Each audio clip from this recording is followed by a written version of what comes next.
Hi friends, welcome to my channel. நம்ம சேனலில் இன்றைக்கி புரட்டாசி மாதம் ஸ்பெஷலாக சைவ 65 தாங்க எப்படி செய்கிறதுன்னு பார்க்க போகிறோம். நான்வெஜ்ஜில் இருக்கிற அளவு புரோட்டீன் சத்து இந்த ரெசிப்பிலையும் கண்டிப்பாக இருக்குங்க. இதில் புரோட்டீன் மட்டும் இல்லை, கால்சியம் சத்தும் நிறையவே இருக்குது. கண்டிப்பாக செய்து பாருங்கள்.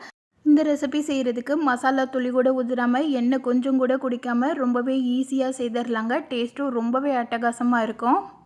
இதை செய்கிறதுக்கு நான் இன்றைக்கி பன்னீர் தான் யூஸ் பண்ணியிருக்கிறேன். பன்னீர் வச்சு ஒரு சூப்பரான டேஸ்ட்டில் ஒரு 65 ரெசிபி தான். ரொம்பவே ஈஸியாக, அதே நேரம் ரொம்ப டேஸ்ட்டாக எப்படி செய்கிறதுன்னு பார்க்க போகிறோம். வாங்க வீடியோக்குள்ளே போகலாம். நான் பன்னீர் கிரேவி பண்ணது போக மீதம் இருக்கிற பன்னீர் எடுத்து வச்சுருக்கிறேன். இது ஒரு 1/4 கிலோ அளவு இருக்கும். 1/2 கிலோ பன்னீர் வாங்கினீங்கன்னா 1/4 கிலோ செய்துட்டு மீதம் இருக்கிற பன்னீரை இந்த மாதிரி தான் ஸ்டோர் பண்ணி வைக்கணும்.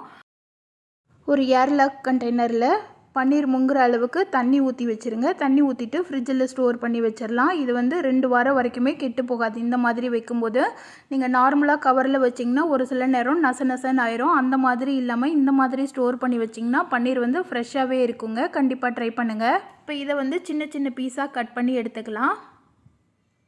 நான் இன்றைக்கி ஸ்கொயராக கட் பண்ணியிருக்கிறேன். இப்போ இதுக்குரிய மசாலா ரெடி பண்ணிடலாம். 2 ஸ்பூன் அளவு கார்ன்ஃப்ளவர் எடுத்துருக்கிறேன். அதில் 1 ஸ்பூன் அளவு கடலை மாவு சேர்த்துக்கோங்க. 1 ஸ்பூன் அளவு சில்லி பவுடர், தனி மிளகாத்தூள். இதில் கொஞ்சமாக ஒரு 1/4 ஸ்பூன் அளவு மட்டும் காஷ்மீரி சில்லி சேர்த்துருக்குறேன் கலருக்காக. 1/4 ஸ்பூன் அளவு மிளகுத்தூள், 1/4 ஸ்பூன் அளவு சீரகத்தூள், கரம் மசாலா 1/4 ஸ்பூன், தனியாத்தூள் 1/2 ஸ்பூன், இஞ்சி பூண்டு பேஸ்ட்டு 1/2 ஸ்பூன். இது எல்லாத்தையும் சேர்த்து தண்ணி ஊற்றாமல் முதல்ல கை வச்சு நல்லா பசைஞ்சு விட்டுக்கோங்க. அதுக்கப்புறமா கொஞ்சமாக தண்ணி சேர்த்து நம்ம பஜ்ஜி மாவு பதத்துக்கு பசைஞ்சு எடுத்துக்கலாம். பஜ்ஜி மாவை விட கொஞ்சம் திக்காக இருக்கணும், அந்த மாதிரி பார்த்துக்கோங்க. இது கூட தேவையான அளவு உப்பு சேர்த்துக்கோங்க. உப்பு சேர்த்துட்டு எல்லாத்தையும் நல்லா கலந்து விட்டுடலாம். மாவு ரொம்ப தண்ணியாகவும் இருக்கக்கூடாது, ரொம்ப கெட்டியாகவும் இருக்கக்கூடாது. பாருங்கள், கையில் எடுத்தோன்னா இந்த மாதிரி கன்சிஸ்டன்சியில் நல்லா ஃப்ளோவாக இருக்கணும். இப்போ இதில் நம்ம கட் பண்ணி வச்சுருக்கிற பன்னீர் எல்லாத்தையும் சேர்த்துக்கலாம். இந்த ரெசிபி பார்த்திங்கன்னா நீங்கள் ஊற வைக்கணும்னு அவசியம் இல்லைங்க. ஜஸ்ட்டு பன்னீரை போட்டு பரட்டிட்டு எண்ணெயை சூடு பண்ணிவிட்டு பொரிச்சு எடுத்துடலாம். இதில் மீதம் இருக்கிற மாவுலையும் இன்னொரு ரெசிபியும் நான் செய்திருக்கிறேன். வீடியோவை கடைசி வரைக்கும் ஸ்கிப் பண்ணாமல் பாருங்கள். இப்போ பன்னீரை நல்லா பரட்டி விட்டாச்சு.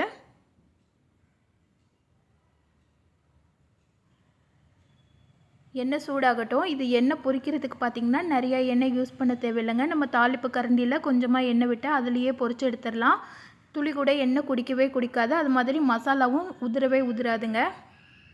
எண்ணெய் நல்லா சூடானதும் நம்ம கோட்டிங் பண்ணி வச்சுருக்கிற பன்னீரை ஒன்றா சேர்த்துக்கலாம். சேர்த்துட்டு ஃப்ளேம் மீடியம் ஃப்ளேமில் வச்சுருங்க. நல்லா கரண்டி வச்சு ஒவ்வொரு பக்கமும் நல்லா பரட்டி விடுங்க. பரட்டுறது பார்த்திங்கன்னா நீங்கள் உடனே பரட்டிட வேண்டாம். பன்னீர் சேர்த்துட்டு ஒரு 30 செகண்ட் விட்டுட்டு அதுக்கப்புறமா பரட்டினிங்கன்னா மசாலா உதிராமல் வரும். இப்போ 2 சைடும் நல்லா முருகலாக கிறிஸ்பியானே கடாயிலேருந்து எடுத்துடலாம். எண்ணெய் குடிக்காது. பாருங்கள் எவ்வளோ சூப்பராக வந்திருக்குன்னு சொல்லிவிட்டு. நல்லா மொறுன்னு உள்ளே நல்லா சாஃப்டாக பஞ்சு மாதிரி இருக்குங்க. வீட்டில் நான்வெஜ்ஜு செய்யாதப்போ, நான்வெஜ் வாங்கினா சுத்தம் பண்ணணும்னு நினைக்கிற டைம்லலாம் இந்த மாதிரி பன்னீர் வாங்கி குழந்தைங்களுக்கு செய்து கொடுங்க. ப்ரோட்டீன் சத்தும் கிடைக்கும், அதே நேரம் ரொம்பவே கால்சியம் சத்தும் இருக்குங்க. கண்டிப்பாக செய்து பாருங்கள்.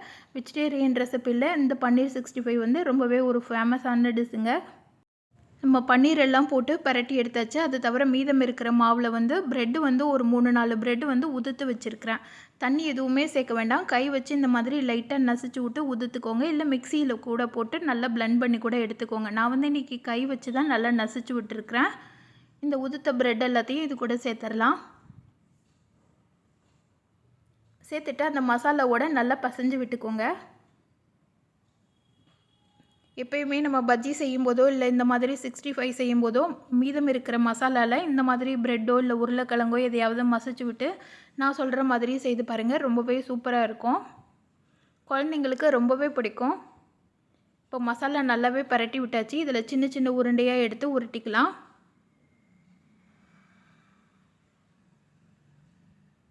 பாருங்கள், இந்த மாதிரி நல்லா உருட்டி வச்சுக்கோங்க. எண்ணெய் மிதமான ஹீட்டில் இருக்கணும். இதில் நம்ம உருட்டி வச்சுருக்கிற பால்ஸ் எல்லாம் ஒன்றோட ஒன்று ஒட்டாமல் சேர்த்து பொரிச்சு எடுத்துடலாம். ஒரு சைடு லைட்டாக கோல்டன் ப்ரௌன் ஆனோனையே நல்லா திருப்பி விட்டுடுங்க. நம்ம ப்ரெட் சேர்த்து செய்திருக்கிறதுனால இது சட்டுன்னு பொரிஞ்சு வந்துடும். ரொம்ப நேரம் எடுக்காது. ஒரு 30 செகண்ட்குள்ளேயே எல்லாமே நல்லா பொரிஞ்சு வந்துடும். எல்லா சைடும் நல்லா கோல்டன் கலர் ஆனோனையே எடுத்துடலாம். இப்போ எல்லாமே நல்லா கலர் சேஞ்ச் ஆகி வந்துருச்சு. எண்ணெய் வந்து துளி கூட குடிக்கவே குடிக்காதுங்க. நீங்கள் ப்ரெட்டு சேர்த்து பொரிக்கும்போது மட்டும் ஃப்ளேம் வந்து மீடியம் ஃப்ளேம்லேயும் லோ ஃப்ளேம்லேயும் மாற்றி மாற்றி வச்சு பொரிங்க. அப்போ தான் எல்லாமே கரெக்டாக பொரிஞ்சு வரும். பாருங்கள் எவ்வளோ சூப்பராக ரெடியாக இருக்குன்னு சொல்லிட்டு. இதே மாதிரி இந்த டேஸ்டான பன்னீர் 65 ரெசிப்பியை உங்கள் வீட்டில் நீங்களும் செய்து பாருங்கள். செய்து பார்த்துட்டு எப்படி இருந்துச்சுன்னு சொல்லிட்டு கமெண்ட் பண்ணுங்கள். இந்த வீடியோ பிடிச்சிருந்ததுன்னா இந்த வீடியோவுக்கு லைக் பண்ணி மறக்காமல் சேனலை சப்ஸ்கிரைப் பண்ணிவிடுங்க. Thank you friends.